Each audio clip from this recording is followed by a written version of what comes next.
So hello and welcome to You Sew You. My name's Zoe and this is my channel all about the crafty bits and pieces I get up to. I knit, I sew, I spin on a spindle, I dabble in weaving from time to time, and anything else that takes my crafty fancy. But this week we're looking at what I've been working on in October, so grab a brew, put your feet up and let's get started.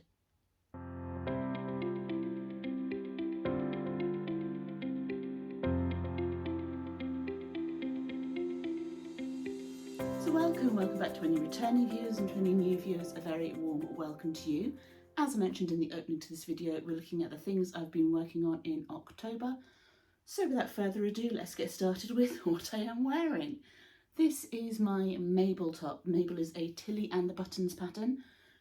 So it's a fairly beginner friendly sew, and this is my first finished object of the month. In fact, it's technically my last finished object because it's just come off the sewing machine this morning. Now, I've made this in a 1/8 of an inch gingham from Minerva. So it's one of my Minerva brand ambassador projects. So you'll get more details on the project on their website. It should be live before this video goes live, so I normally time that right. So I chose to use the gingham for this because A, it's a nice summery fabric for a nice summery top. Clearly I've got the timing right as we're now going into late autumn winter, but there we go. But I also chose gingham because I wanted to switch out the shearing that the pattern calls for with smocking, and I figured that the squares on the gingham would help with the gathering stitches because I don't have a pleater. I need to gather by hand for smocking. So I chose a different smocking pattern on the sleeves for around the waist, partly to try out new stitches and partly because, you know, why not? But actually the sleeve pattern I could have chosen better. I have worked wave stitch, 3 rows of wave stitch around the sleeves, and as you can see the sleeves are significantly looser than intended, which you know is fine. I don't like my sleeves too tight anyway, and we still get the poof effect. If it annoys me too much, I may go in and, you know, reduce the seam, reduce the seam and the underarm, or put some elastic in it or something. I would have got, I think, novice smocker here, so bear with me. I think if I'd have worked the wave stitches shorter, that they would have pulled the fabric in further. That's partly based on how I stitched the waist, so we'll get onto that in a minute. So that would have given more of a effect. I mean, it's pretty, it's fine, it's not an issue. But yeah, I think if I'd have done smaller wave stitches in height, that it would have had more of the impact that I'm looking for. I would have also been able to fit in more rows of smocking if I'd have done that. So I did, like, you'd work your gathering stitches. You have a holding gathering stitch at the top and the bottom, and then I've put 5 rows of gathering stitches in between to do my smocking on, because the pattern had 5 rows of shearing, so I used the same marking. And I worked wave stitch across the full height between the first and second row of gathering, the second and third row of gathering, and then the fourth and the fifth row of gathering. So if I'd have halved the height, I could have put in twice as many rows, if that makes sense. But I also think that would have had more of the impact that I was looking for. If I'd have also used the stitches that I've used at the waist, then that would have had the same effect too. So at the waist I've used cable stitch, Van Dyke stitch and Cretan stitch. And again, I've used the spaces between the first and second and third gathering rows, as well as the fourth and fifth, so I've got that gap in there, so they've taken up the same amount of space. But yeah, very different effect between what's around the waist and what's around the sleeve. So I think this would have been better. The Van Dyke stitch I did at the half height, so yeah, it's having more of that effect. But that's a lesson learnt, and that was part of the point of making this top, was to learn about smocking on garments. I didn't need to make any adjustments to the pattern because it's a shearing pattern. It had the excess fabric there already. It's also got a fair amount of ease in it. I think if the ease had been a bit closer to my size, then I may have needed to extend, like the peplum for instance, to have enough fabric to gather in. But there we go, it's all learning. Now in terms of the top itself, obviously those are the deviations, the modifications that I made from the pattern. The pattern itself is nice and easy to follow, as all tilly buttons are. However, the construction method has meant I couldn't get the finish that I was really looking for on the inside. I got into it thinking, oh, I'll French seam everything. That doesn't really work in this pattern as well as you'd think. I did French seam the peplum together. Obviously you've got the bulk to deal with at the shearing or the smocking, which is fine, that's not too much of an issue. But then you're doing strange things with the sleeves, and it wasn't a standard construction, and you're dealing with elastic.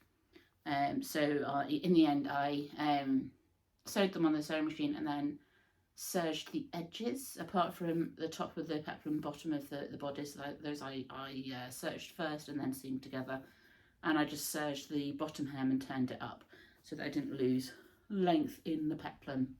I would have preferred to have turned it up twice, but narrow hems are fiddly and I couldn't be bothered. I have turned it twice on the sleeves, but that's a deeper hem. So yeah, overall instructions are nice and easy. I do have an issue with how the channels are put in for the elastic, particularly over the sleeves. So you've got two lengths of elastic in the front, one length of elastic in the back, and then a length of elastic in each of the sleeve heads. So it's not a continuous length of elastic, which I suppose is a plus. If the elastic starts to go in one place, you've only got a little bit to replace rather than the whole neckline, so that's good. But the bottom of the channel on the tops of the arms, on the sleeve heads, is also the line of stitching that holds the fabric folded over, the hem of the sleeve head, and it just doesn't feel too secure to me. Plus, being on a curve, it's really difficult to catch all of the edges as you're sewing that channel down. So that'll be a bit fiddly, a bit tricky for a beginner sew. I mean, it's doable, but I'm not overly sure how well it's going to hold up to the washing machine. So at some point between now and next summer, because let's face it, it's not going to be getting a lot of wear in November and December in the UK. So between now and when the weather starts to warm up again, around about Easter time, heading into the summer, I'm planning on going in and putting some ribbon or some bias tape just over where that casing stitches is on the inside of the sleeve, just so that if the stitches go at the bottom of the casing, there's something else to hold that elastic in place, to give it a little bit more security and to cover up the raw edges of that sleeve head. I mean, they've been serged, so it's not like they're completely unfinished, but it's just not quite the finish I was hoping for. But I mean, otherwise it's a nice easy sew. I would have liked a little bit more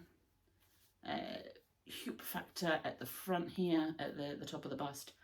I think if I was to make it again, this would be an area where I would consider looking at some smocking going across here. I think that could look quite pretty, quite decorative. I may have to do a little bit more adjustment to the pattern to get a little bit more width in here to do that. But yeah, it's a thought. Whether I'd actually do that or not, I don't know. My other issue with the construction as per the pattern is these ties. Because that's something else that you could do. You could put the ties all the way through to the shoulder seam here and actually use those to hoop things in a bit. They're actually tied, the ties are actually separate and they're stitched to the casing of the elastic after the elastic's gone in. So they're not actually doing anything in terms of adjusting this at all. I mean, it's loose, so it'll be fine for the hot weather. So yeah, and it's cute. So it will get worn in the summer when it's hot because it's easy breezy. Whether I adjust the sleeves to make them a little bit tighter remains to be seen. I may just leave them as they are because they do look kind of cute. And airflow. But yeah, I am planning on putting in that little bit of security just on the inside of that shoulder casing, just to make sure that when I wash the garment, because I will need to wash it before I wear it much, I've still got chalk markings all over the place from doing the smocking on the inside and the outside, so it will need to be washed before I wear it in general rotation. So yes, I'll put something over that stitch line on the inside of the shoulders just to be on the safe side. But I mean, overall, I'm happy with it. It works, it fits, which is a bonus. I was a little bit worried that the waist was going to hoop in too much.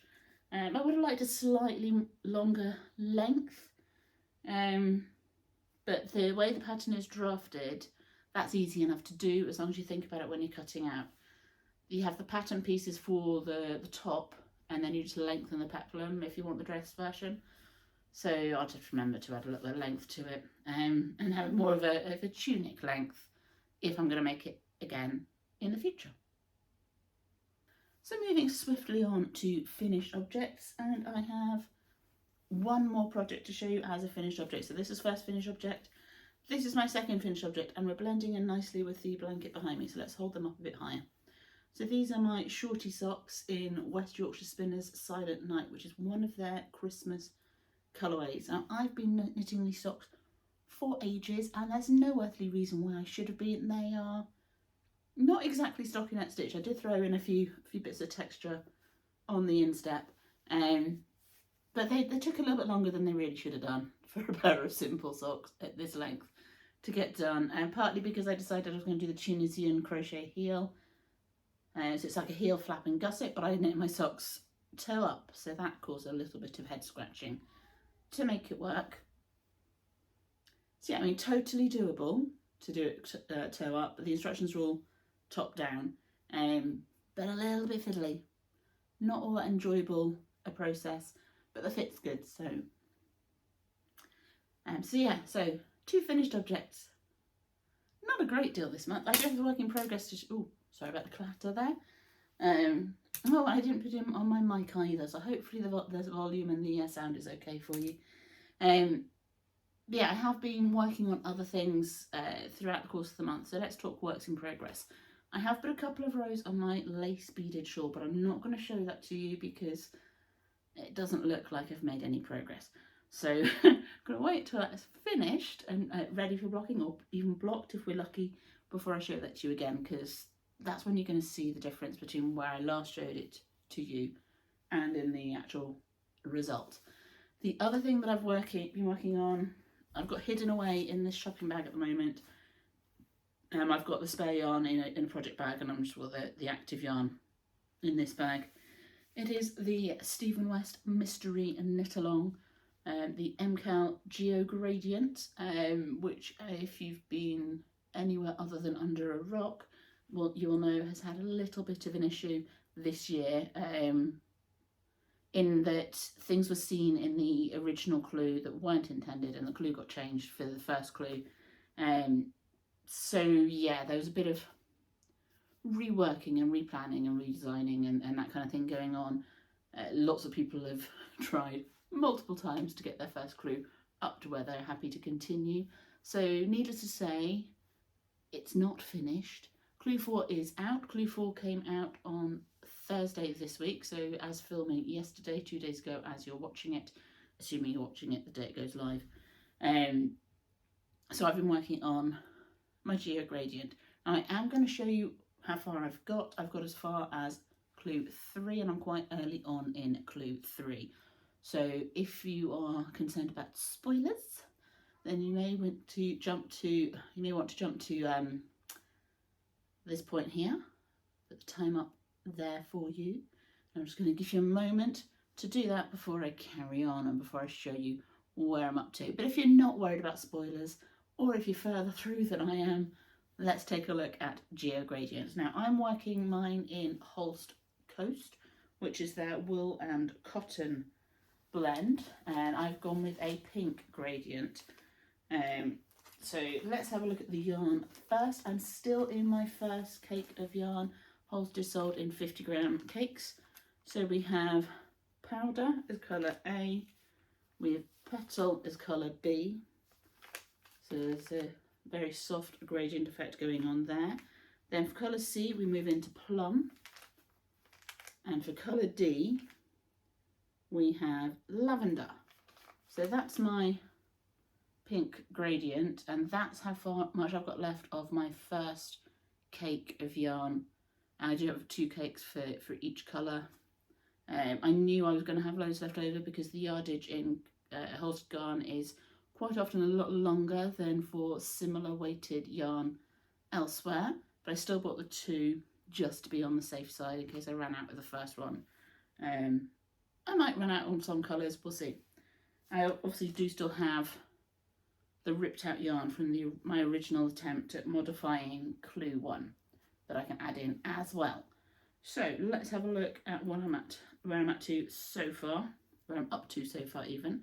So my initial thoughts when I saw Clue 1 was, oh, that's interesting, that's intricate, it's quite a nice graphic way of representing things, but when the issues were pointed out, I couldn't help but see it. So I modified Clue 1 to try and change what was showing up, and that worked quite well. Left me with an asymmetric square. Then I saw Clue 2. So I had a look at Clue 2 before I started knitting and a look at the video, which I don't normally do for the mystery knit-alongs. I'll wait until I've at least tried to get started on the Clue and look at the video if I'm struggling to see where I need to pick things up. So I had a look at Clue 2 on the video and realised that the asymmetric square wasn't going to work. So I pivoted and went with this crochet square in the middle. This is a treble crochet square. I think it's Amelia B. I'll put the details on the screen. So I went with that because that gave me a symmetrical square, and then I added on the last 4 stripes from Clue 1 to that. I chose not to knit the radiating squares in the revised Clue 1 because it just didn't excite me. I wanted a bit more interest, and I think this square has done that. It's got the radiating squares feel to it, but it's got a little bit more texture to it and just a little bit more interest when I was working it. So yeah. Then Clue 2 is these eyelet stripes. So that was fairly straightforward to do. We've got that on both sides.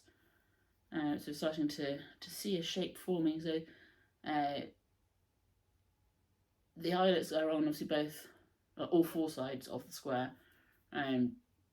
Whereas Clue 3, which is what I'm working on at the moment, as you can see I'm not all that far through it, is a slip stitch pattern, and it's just on one side of the original square. So yeah, so that's coming together quite nicely. I'm looking forward to seeing how that's going to turn out. I think I kind of know what shape we're going to end up with, but it's Mr. West. We could end up with anything. He could completely change the shape at the last minute in Clue 4. I haven't looked at Clue 4 yet, even though it's out. I'm going to wait until I've had a go at working it up first. So let's pop that back in its bag. And welcome back those people who popped away for spoiler avoidance. So hi, yeah, welcome back. Hey, yeah, you're all good now. It's away. No more spoilers. Okay, so that's all I've been working on in October. So why is that? Because as you know, I normally get a bit more done. Past few months have been a little bit more low-key on what to be working on. The reason for that is quite simple. I'm in the midst of planning a wedding. It's not for several months, but we've got all the big stuff you have to plan and organise and book in and early on. So we've done all the big stuff now.